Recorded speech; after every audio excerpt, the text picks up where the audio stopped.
Assembly మండలిలో BRS party తరపున విప్లను నియమించింది ఆ పార్టీ అధిష్టానం. శాసన మండలిలో బీఆర్ఎస్ పార్టీ విప్గా మాజీ మంత్రి ఎమ్మెల్సీ సత్యవతి రాథోడ్ను నియమించగా అసెంబ్లీ బీఆర్ఎస్ విప్గా కేపీ వివేకానంద గౌడ్ని నిర్ణయించారు బీఆర్ఎస్ అధినేత కేసీఆర్.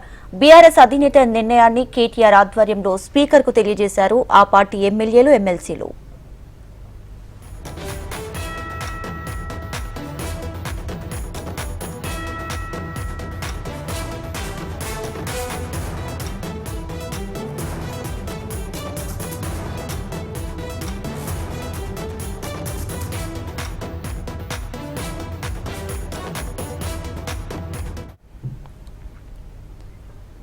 తెలంగాణ అసెంబ్లీ మండలిలో బీఆర్ఎస్ పార్టీ తరపున విప్లను నియమించింది ఆ పార్టీ అధిష్టానం. శాసన మండలిలో బీఆర్ఎస్ పార్టీ విప్గా మాజీ మంత్రి ఎమ్మెల్సీ సత్యవతి రాథోడ్ను నియమించగా అసెంబ్లీలో బీఆర్ఎస్ విప్గా కేపీ వివేకానంద గౌడ్ని నిర్ణయించారు బీఆర్ఎస్ అధినేత కేసీఆర్.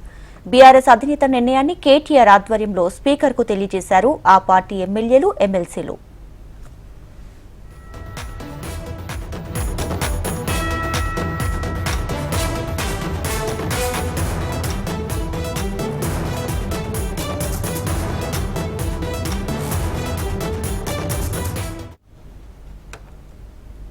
అసెంబ్లీలో మండలిలో బీఆర్ఎస్ విప్ల నియామకం అయితే జరిగింది. దీనికి సంబంధించి పూర్తి డీటెయిల్స్ మా ప్రతినిధి ప్రవీణ్ అందిస్తారు. ప్రవీణ్, కాసేపటి క్రితమే బీఆర్ఎస్ పార్టీకి సంబంధించిన విప్లను కూడా బీఆర్ఎస్ పార్టీ ప్రకటించిన తర్వాత ఆ స్పీకర్ ని కలిసి కూడా BRS party working president KTR ఆధ్వర్యంలో స్పీకర్ కి కేసీఆర్ తీసుకున్న నిర్ణయాన్ని కూడా వివరించారు. మండలి విప్ గా కూడా అంటే మండలికి సంబంధించిన విప్ గా కూడా ఎమ్మెల్సీ సత్యవతి రాథోడ్, అదేవిధంగా శాసనసభ విప్ గా కూడా కేపీ వివేకానంద గౌడ్ కూడా నియమిస్తూ కూడా ఇప్పటివరకు ఆ పార్టీ అధినేత కేసీఆర్ నిర్ణయం తీసుకున్న అంశాన్ని కూడా స్పీకర్ కూడా తెలియజేశారు. కానీ విప్లకు సంబంధించి మాత్రం ఇప్పటికప్పటికే ఆ బీఆర్ఎస్ నిర్ణయం తీసుకోవడం పట్ల మాత్రం ఆ బీఆర్ఎస్ వర్గాల్లో కావచ్చు, అదేవిధంగా ఇతర పార్టీ వర్గాల్లో మాత్రం ఆసక్తికర చర్చ అయితే కొనసాగుతుంది. సుప్రీంకోర్టులో మాత్రం ఇప్పటివరకే పార్టీ ఫిరాయించిన ఎమ్మెల్యేల పైన కూడా తీర్పు సంబంధించి మాత్రం ఏళ్ల పద్ధతిలో రానుందని చెప్పి ఒక చర్చ అయితే కొనసాగుతుంది. కాబట్టి ఇదే నేపథ్యంలో మాత్రం పార్టీ మారిన ఎమ్మెల్యేలు ఎవరైతే 10 మంది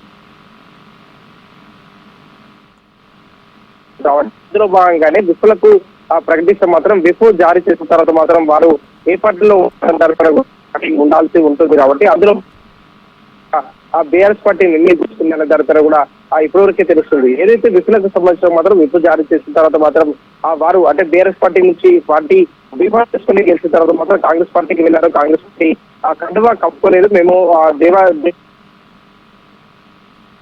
ఏమైనా కూడా చెప్తున్న నేపథ్యంలో మాత్రం విప్ జారీ చేసే సమయంలో మాత్రం దానికి కట్టుబడి. Thanks for the updates Praveen.